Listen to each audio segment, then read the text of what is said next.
Call आ गई है भाई की।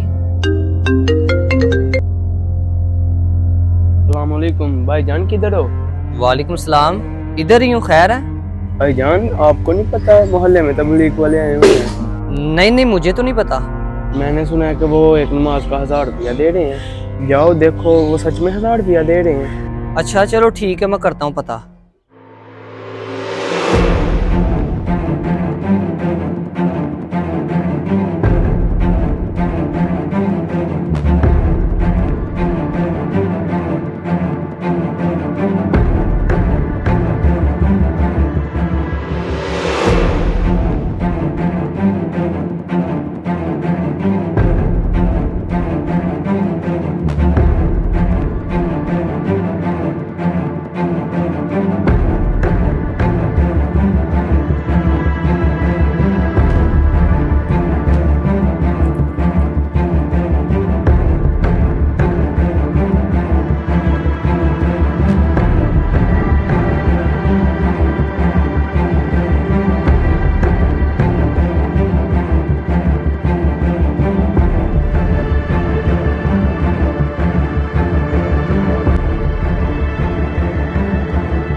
अस्सलाम वालेकुम इमाम साहब।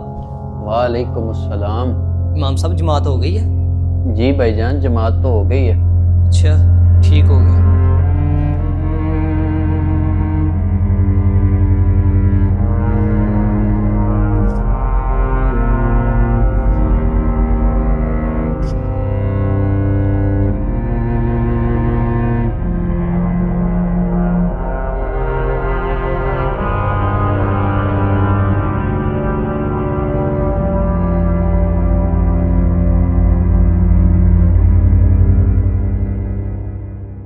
इमाम साहब, मैंने सुना है कि इधर कोई तबलीगी जमात वाले आए हुए हैं। जी भाईजान, कौन सी जमात वाले? लेकिन क्या काम था आपको उनसे?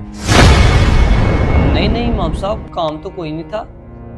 भाई मेरे ने बताया था कि तबलीगी जमात वाले आए हुए हैं और वो एक नमाज पे 1000 रुपया इनाम दे रहे हैं। अच्छा अच्छा, तो आप इसका मतलब है कि लालच के लिए नमाज पढ़ने आए हो?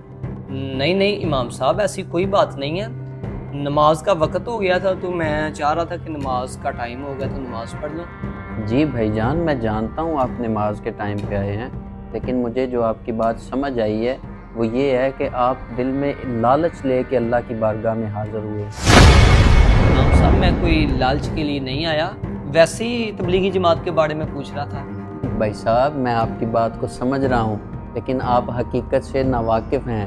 आपके भाई ने कल मुझे कॉल की थी और वो बता रहे थे कि मेरा भाई जो है वो नमाज को तर्क करता है। अस्सलामुअलैकुम। वालेकुम अस्सलाम। इमाम साहब कैसे हो? जी अल्हम्दुलिल्लाह ठीक ठाक। इमाम साहब मेरा छोटा भाई है तो वो नमाज नहीं पढ़ता। इमाम साहब आप उसकी कोई सलाह कर दें। जी ठीक हो गया जासिम भाई, आप उसको किसी बहाने से मेरे पास भेजें, मैं इंशाल्लाह कोशिश करूँगा उसकी इस्लाह हो जाए। और आपके नमाज छोड़ने की वजह से वो बहुत परेशान था और उसने मुझे बताया कि आप उनको कोई नसीहत करें ताकि वो नमाज पढ़ना शुरू कर दें, और फिर इसी वजह से उन्होंने आपको पैसों का लालच दिया ताकि आप मस्जिद में एक दफ़ा आएँ और मैं आपकी इस्लाह कर सकूं।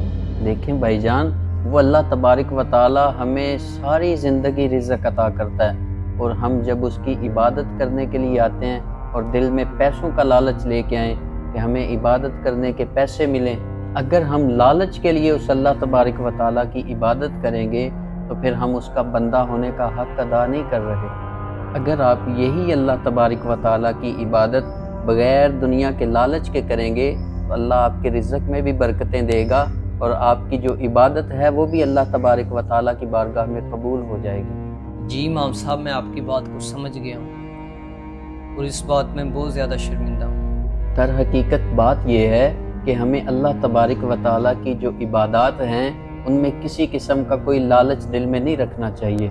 बग़ैर लालच के और बग़ैर फ़ायदे के उस अल्लाह की इबादत करनी चाहिए। जी ठीक हो गया इमाम साहब, आज के बाद मैं बग़ैर किसी लालच के 5 वक्त की नमाज़ पढ़ूँगा। जी ठीक हो गया भाई साहब। جی تو دوستو، آج کا یہ ہمارا ویڈیو بنانے کا جو مقصد تھا وہ صرف یہی تھا کہ ہمیں اللہ کی عبادت کسی لالچ کی وجہ سے نہیں کرنی چاہیے، بلکہ اللہ کی خوشنودی حاصل کرنے کے لیے اللہ کی عبادت کرنی چاہیے۔